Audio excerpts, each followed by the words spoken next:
once again. We are here working on a sculpture. This is your host, Insane Pain.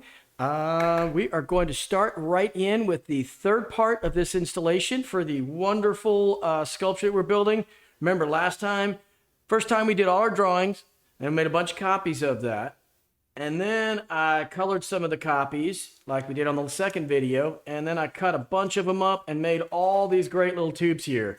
Got some thick, some thin, some long, some short right there. Boom. So I do have a few tools that we're going to be using. One, we're going to be using a glue gun.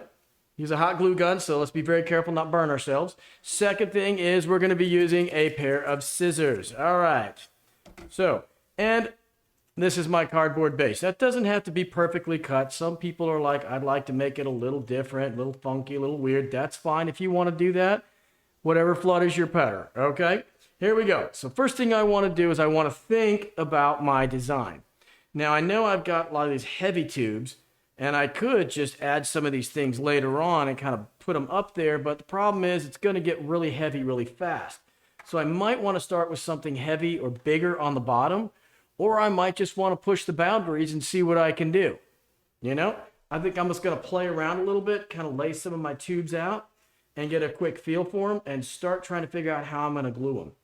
Some of you might want to do the stack method, like log cabin, kind of build from there. Some of you might just get kind of a whole different idea and say, how I'm going to try to glue it straight up. I'm going to try a little bit of both, all right? So I'm going to go ahead and start with just a little tiny bit of the hot glue.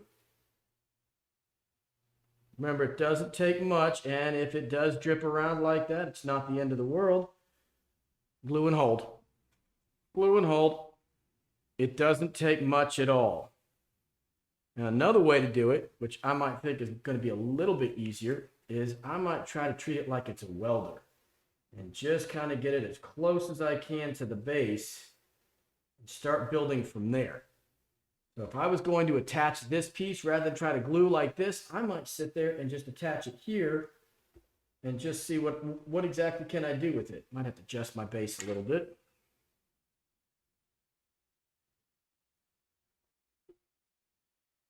And remember, just a little tiny bit of the hot glue goes a long way. And as you're building, don't forget to just stop and let it cool, okay? It's got to cool down. People think it's drying. It's not really drying. It's just cooling. So once you get a good solid base, hold a little bit longer, then that way you can just keep adding and building. Now, I feel like I kind of want to give this kind of an edgy feel where I'm pushing more of an asymmetrical, let's use those art terms, asymmetrical feel building off to this direction.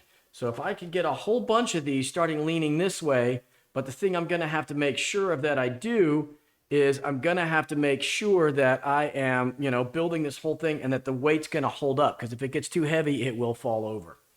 All right. So let's just keep going. I'm going to add a few of these, but right now I'll just go ahead and speed up the video so you can actually watch less and get to work sooner. All right, here we go.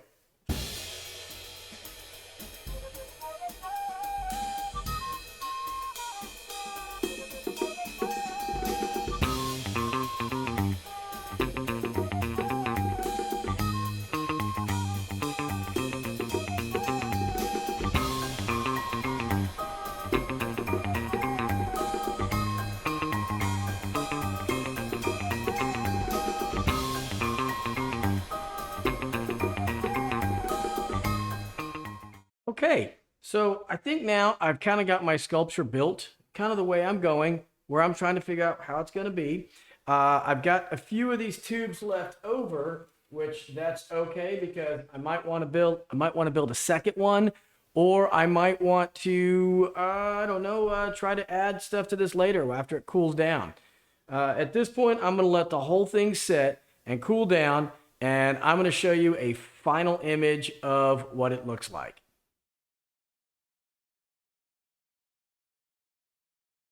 All right, so, hey, keep working and let's get creative.